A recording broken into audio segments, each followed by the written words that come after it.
आबादी है और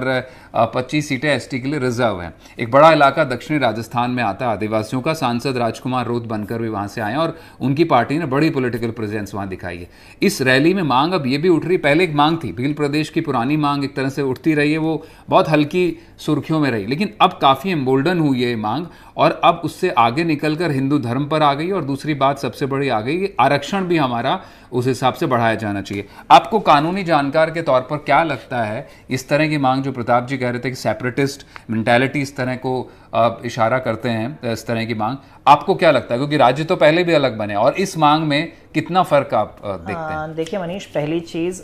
ये जो भील राज्य, अलग राज्य बनाने की जो मांग की जा रही है, अभी से नहीं की जा रही है, 1913 से की जा रही है। जिस समय अपना मानगढ़ का नरसंहार हुआ था, उसके बाद ये मांग धीरे धीरे करते करते अलग अलग पार्टियों के कार्यकाल के अंदर ये मांग बढ़ती रही, घटती रही और आज आकर के ये मांग जो है वो स्पष्ट तरीके से हमारे सामने आ रही है। हर साल ये मांग उठती रही, बट जिस तरीके से राजकुमार रौत जी ने इस मुद्दे को उठाया और इस मुद्दे को लेकर के उन्होंने संसद के अंदर भी चर्चा की, तो ये मांग अब उठना जायज़ हो गई है। बट अगर प्रैक्टिकली देखें तो ये किसी भी तरीके से पॉसिबल नहीं है, क्योंकि हमारा देश जो है वो संविधान से चलता है और अगर संविधान अगर आपको किसी भी चीज़ की आज़ादी नहीं देता या किसी भी चीज़ की स्वीकृति नहीं देता तो आप उस चीज़ को प्रैक्टिकली पॉसिबल नहीं कर सकते। तो इसी तरीके से केंद्र सरकार ने भी और राजस्थान के अंदर जिस तरीके से भारतीय जनता पार्टी की सरकार है, उनके मंत्री ने इस बात को सिरे से नकार दिया। रही बात अगर ये किसी तरीके का आरक्षण चाहते हैं या किसी और चीज़ों की मांगों के ऊपर बात करते हैं, क्योंकि देखिए होता क्या है कि जितनी भी विपक्षी पार्टी, जितनी भी पार्टीज हैं, चाहे वो पक्ष की पार्टी हो या विपक्ष की पार्टी हो,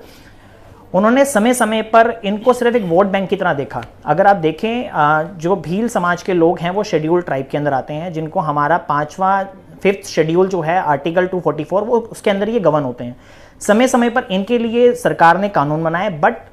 धरातल पर वो कानून उस तरीके से इंप्लीमेंट नहीं हो पाए। क्योंकि अगर आप देखें पंचायत अधिनियम जिस तरीके से आया था 1996 में आया और राजस्थान के अंदर 1999 के अंदर इसको लाया गया, बट इसको जो रूल बनाए गए वो 2011 के अंदर बनाए गए। तो जो रोष है वो लोगों का इस बातों को लेकर के है कि हमारे लिए सरकार जो है वो वेलफेयर के काम नहीं कर रही और कर भी रही है तो उसके लिए बहुत लंबा समय लग रहा है। तो मेरे हिसाब से सरकार को इन बातों पे सोचना चाहिए कि जो इतनी देरी आपको लग रही है कानून बनाने के बाद, कानून आपने पारित कर दिया, उसके बाद जो आप नियम बना रहे हैं उनके वेलफेयर के लिए, उन नियमों को बनाने में आपको बहुत लंबा समय लग रहा है। तो मेरे हिसाब से जो समय है उसको कम करना चाहिए, ताकि जो ये मांग जो इस तरीके से, देखिए इसको मैं नाजायज मांग ही कहूंगा अगर कानूनी भाषा के अंदर समझा जाए, क्योंकि उसके बाद अगर पंजाब से भी लोग खड़े हो जाएं